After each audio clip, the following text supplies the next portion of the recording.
Total వ్యవస్థ అంతా కూడా న్యాయ వ్యవస్థ కింద పెట్టినప్పుడే దాని అపాయింట్మెంట్ ఏంటంటే పొలిటికల్ పార్టీ ఈరోజు XYZ అనే పొలిటికల్ పార్టీలో రూలింగ్లోకి వచ్చిన తర్వాత ఈ పోలీసులందరూ కాకి కొద్దరు మిలాఖత్ అయిపోయి వాళ్ళ అధికారంలో ఉన్నప్పుడు వాళ్ళకు ఊడిగించేస్తారు, వీళ్ళు అధికారంలో ఉన్నప్పుడు వీళ్ళకు ఊడిగించేస్తారు. వాళ్ళు బానిసలలాగా మిగిలిపోయినారు. అందుకని మహాత్మా బాపురావు జ్యోతి పూలే గారు గులాంగిరి అని ఒక నవల రాశాడు. అంటే గులాములుగా మిగిలిపోయినారు. తర్వాత చెంచాయుగం అని ఒక నవల రాశాడు మానిశ్రీ కానిశ్రామ్ గారు. ఈ అట్లే ఇంకా ఇంకొక మాట చెప్పాడు మన అనంతపురం రాయలసీమవాసి అనేటువంటి తరిమిళ్ళ నాగిరెడ్డి గారు, TN గారు అంటారు. తరిమిళ్ళ నాగిరెడ్డి గారు తాకట్లో భారతదేశం అని చెప్పి ఒక పుస్తకం నవల రాశాడు. 1977 దశకంలోనే ఇది అసెంబ్లీ కాదు, ప్రజా దేవాలయాలు కాదు, ఇది పందుల సభ అని చెప్పి నక్సలైట్లకి వెళ్ళిపోయినటువంటి వాడు తరిమిళ్ళ నాగిరెడ్డి గారు. వాళ్ళ మేనమామ గారు అయినటువంటి నీలవం సంజీవ్ రెడ్డి గారు ఈ రాష్ట్రానికి మొట్టమొదటి ముఖ్యమంత్రిగా ఉన్నారు. అంటే ఇవాళ ప్రజాస్వామ్యాన్ని పందుల స్వామ్యంగా అక్రమార్జునులకి డబ్బులు ఎవడు ఎంత సంపాదిస్తే వాడిని హీరోగా పొగడుతున్నారు. నీతికి నిజాయితీకి నిలబడటం మర్చిపోయారు. ఈరోజు ఏమవుతుందంటే గుప్పిడి మంది దగ్గర భారతదేశ సంపద అంతా కూడా గుప్పిడి మంది దగ్గర ఉండటం వల్ల 85% పేదరికంలో middle class lower middle class ఉండటం వల్ల మన భారత సంస్కృతి ఉమ్మడి సంస్కృతి ఉండేది. కుటుంబ వ్యవస్థని చిన్నాభిన్నం చేసుకొని ఇవాళ ఇంట్లోకి పోతే పొలంలోకి పోయేవాళ్ళు లేరు, ఏదన్నా వ్యక్తికి బాగలేకపోతే హాస్పిటల్లో పోయి యుద్ధం చేయాలంటే ఎవరు చేయలేరు సామాన్యులు. ఎందుకంటే ఫ్యామిలీలు డివైడ్ అయిపోయినాయి. ఇంతకుముందు గతంలో కుటుంబాలు యునైటెడ్గా ఉండి ఏదన్నా ఒక కేసు పడింది అనుకోండి, రారా చూసుకుందాం అనేవాళ్ళు. ఈ రోజు యుద్ధం చేయడానికి సిద్ధంగా లేదు. ప్రజాస్వామ్యయుతంగా బ్యాలెట్లోకి పోయి దాని పవర్ చూపిస్తారు. జగన్మోహన్ రెడ్డికి ఆల్రెడీ పవర్ చూపించారండి. మన ఎమ్మెల్సీ ఎలక్షన్ మీరు అన్న పాయింటే, ప్రజాస్వామ్యయుతంగా బ్యాలెట్లోకి పోయి పవర్ చూపించాలి ప్రజలు.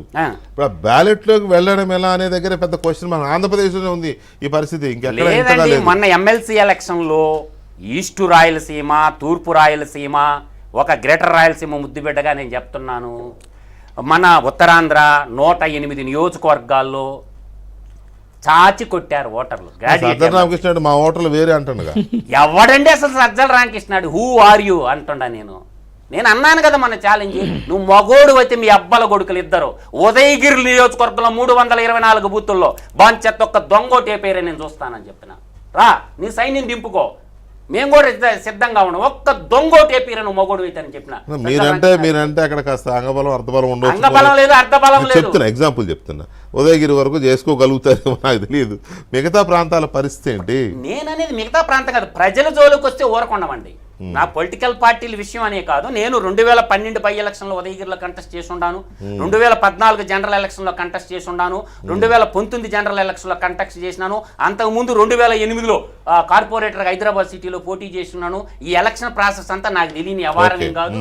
అందువల్ల ఏంటంటే ఎవడో భయపెడితే భయపడటానికి ప్రజలు సిద్ధంగా లేరండి.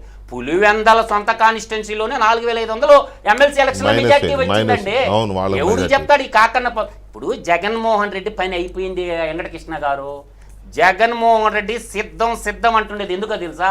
ఆ ముఖ్యమంత్రి పదవి తన ఆర్థిక నేరాల నుంచి తప్పించుకోవటానికి అవసరము, రాష్ట్ర ప్రయోజనాల కోసం కాదు, రాష్ట్ర అభివృద్ధి కోసం కాదని నేను బలంగా చెప్పగలను. ఇవాళ సంక్షేమం అనే ఒక ముసుగు తగిలించుకొని నేనిచ్చాను అంటాడు. కానీ భారతీయ సిమెంట్ ఆస్తులన్నీ ఏమన్నా ఇచ్చాడా? లేకపోతే సాక్షి పేపర్లో వచ్చిన ఆదాయాలతో ఏమన్నా ఇచ్చాడా? సాక్షి టీవీలో వచ్చినటువంటి ఆదాయాలతో ఏమన్నా ఇచ్చాడా? సండూరు పౌర ప్రాజెక్టులో ఇచ్చిన ఆదాయాలు ఏమన్నా? ప్రజలు పన్నుల రూపంలో కట్టిన డబ్బులు ప్రజలకి ఇచ్చి ఆ సొమ్ము అనేది ప్రజల యొక్క ధర్మకర్తగా ఉండాల్సినటువంటి వ్యక్తి ముఖ్యమంత్రి అంటే ఎవరండి? పబ్లిక్ సర్వెంట్, సేవకుడు, ప్రజలకు సేవకుడుగా ఉండాలి. ప్రజల సొమ్ము ప్రజలకి ఇచ్చి నేనిచ్చాను అంటాడు. ఎవడు నువ్వు అసలు? ప్రజలకు సేవకుడు అంతే. నేను ధర్మకర్తగా పెట్టుకున్నాడు. ధర్మకర్తగా బాగలేకపోతే ప్రజాస్వామ్యంలో ఓటు అనే ఆయుధం ఉండనే ఉంది.